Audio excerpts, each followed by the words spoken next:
So, Joe, after your first WrestleMania, did you there and then make the decision to go again, do it again? Yes. I had been wanting to go years before that. Tickets before that were even more insane. Like they used to, like Mania tickets were ridiculously priced, like in the late 2000s, early 2010s. Originally, like not sure exactly why they were so high. They're pretty much like this year's prices.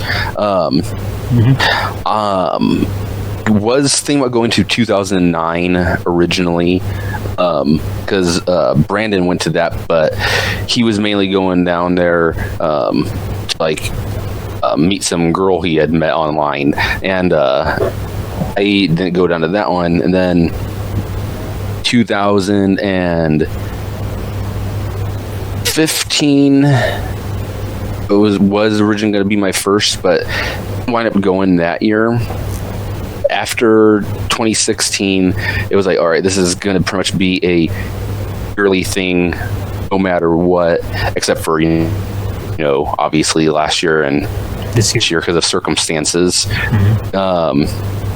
But yeah, it was basically right then and there. It's like, this has to be the new thing, new yearly vacation. Yeah. Pete, when did you know that this is going to be your annual ritual? As soon as I figured out how I could do it. Like I said, with the 30, I was very green. I didn't know where tickets were available or this, that, and that. And then with 31, there was like WrestleMania packs, and I was like, pack? What's this? And then I saw the tiers, the prices. I think it was the silver one I had. It was like the most I could afford, including spending money. And I thought, this is great. I'll just pay this. I pay AWA one price, and they send me a pack with everything. It's hassle-free. It's nice and easy. It's a lot less stressful than booking tickets separately, going into Ticketmaster. Yeah, but once I found out how to get individual tickets, and then I'd seen the price for me doing it myself as opposed to a pack, I was like, I'm doing this. I'll buy my own tickets, and then I've got loads more spending money, and then I can just buy loads of merch instead. And I still get pretty decent seats as well. So, yeah, I've done my I've done my 3 WrestleManias where I've had, row 6. I've had row 6, 3 in a row. So I've had my, I've been on telly, that's how you want to call it. But I'm okay with a mid, somewhere in the middle seat, first set of risers. The only gripe I have about sitting on the ground floor, it's people in front of you. I'm constantly looking left, looking right.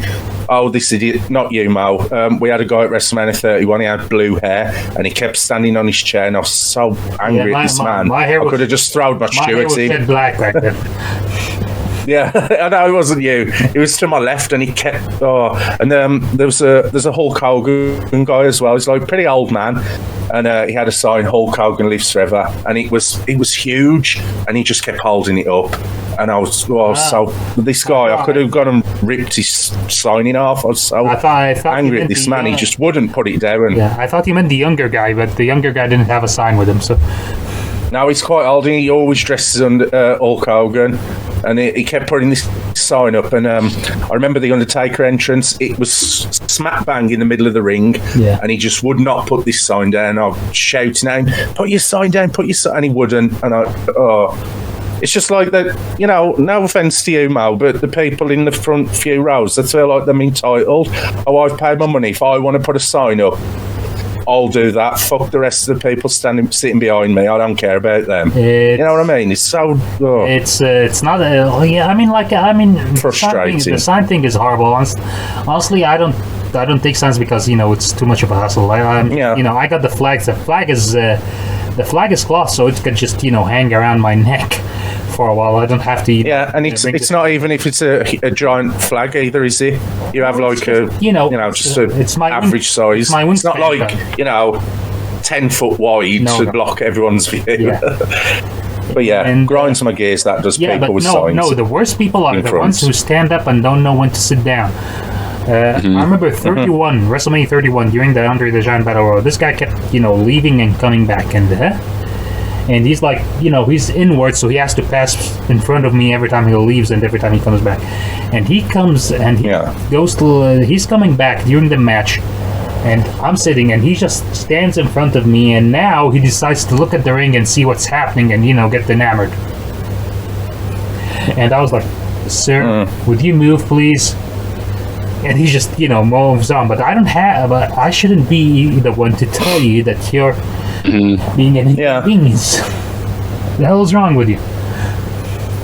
There should be an unwritten law where it's like, if you're in front of me, have a bit of respect for the guy behind you. Yeah, like I paid a lot of money to sit here. I don't want to sit here and look at your head. Like at WrestleMania 34, there was this guy that they had this, very exclusive tier where you only got to see Takeover and WrestleMania, and they flew you out of New York and flew you back. It's something.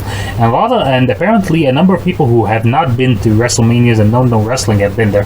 And there was this one guy who kept standing up during the matches and not even looking at the match, looking behind to just, take in the crowd.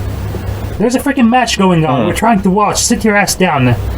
Yeah. Like, people would tell him to sit down, and this guy just cannot hear you talking to him. Until one person that was sitting next to me apparently took the same package, and she just called out to him and she said, "Sit down." Like, read the room. What is wrong? Yeah. Frustrating people like that. Yeah. Extremely. I remember for 30, WrestleMania 30, I was supposed to, I just wanted to cross it off my bucket list.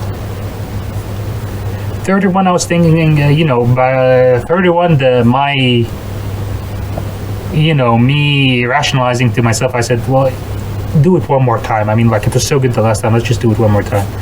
And then 32, I said, it's the attendance record. I cannot not be part of the, the attendance record. I have to go.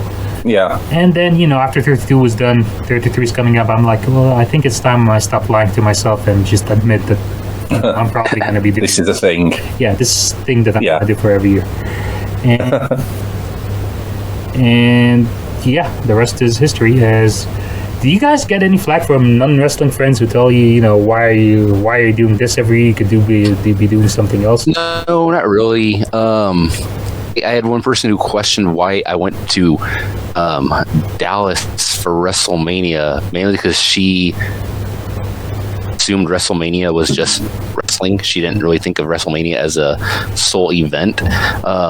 That's really about it.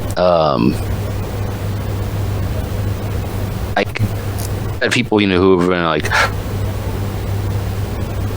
hello. Hello. Okay. I think you're breaking up a little bit, Joe. Yeah.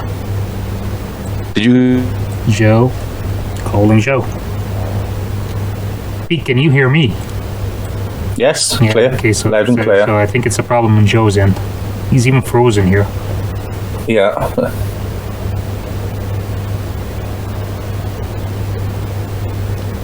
Oh, he's gone. Oh.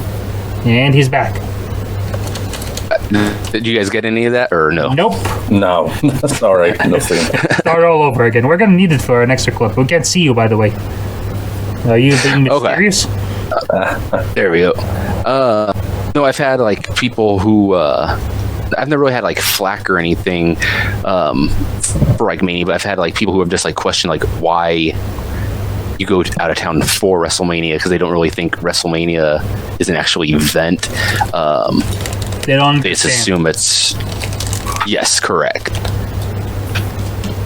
Yeah, I don't get. But that's really about the long and short of it. I had one guy say this. I don't get. He said, "Weren't they just here? Why are you going there now?" I was. Yeah, exactly. It's like comparing your local team in a football game to the World Cup final. It's not the same. Yes. Yeah. What did you have, Pete? The one gripe I get from wrestling fans, but mostly non-wrestling fans, when you announce it, as you do, I'm going to WrestleMania. The one question I can't stand: how much does that cost you? How much does that cost you? Same. I can't. Yeah. I'm like, dude, you've got the internet. Have a look yourself. Don't ask me. That is the one question that constantly. Well, how much did that cost you? And it's like, dude, it's none of your fucking business. It's a loaded freaking question too, because you know that he's gonna say, because you know the next one is, why would you pay so much to? Yeah. But then when you break it down, you're like, well, I'm paying, this is for this ticket, the hotel. You know, there's a lot to it. It's not, you know, with a pack, it's a lot of different things you're paying for.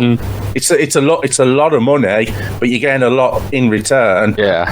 But it just pisses me off, that question, how much does it cost? I'm thinking of going. How much? They have no intention of going. You know that full well, but they still want to know how much it costs. It's like, if you're thinking of going, then when it's time to go, just ask me and then we'll work it out together. Or not. Yeah. It's like, I just hate people asking, they have no intention. And besides, once you're booking everything, you don't actually want to think about the money you spent, because it hurts. No. It hurts looking. Yeah. It's like, you know what? But you can't put a price on a good time. That is true. That's my philosophy with WrestleMania. It might cost me thousands, but can't put a price on a good time. I got another. Can't take it with you. No, you cannot. It's weird. It's kind of like no one will understand what drives us to try to go every year and attend it, except other wrestling fans. It's like it's like a bug. I always say this, that I feel sort of like, sometimes I feel sorry for people who don't understand or don't get wrestling, because they have no idea what they're missing. Yeah. It's like they will never know what it's like to have, to be at a WrestleMania unexpectedly and have the Rock's music just play, and you're like, whoa, the biggest star in the world coming in. Or like have The Undertaker raise his arms and put the lights back on, and oh my God, or even like have see Rollins cash in and know what that means. There's a lot of joy in wrestling that a lot of people are not going to experience, and it makes you sad. Thank you for joining us on the Outlaw Macho Drive-In. If you like that video, please click like and subscribe to our channel for more content from the Drive-In. For full episodes of our podcast, you may look us up on Anchor, Spotify, or wherever your favorite podcasts are available. Just search for Outlaw Macho Drive-In. And if it's not too much trouble, would you help us out here? Spread the word, share. We would really appreciate it. Thank you. We love you. Bye.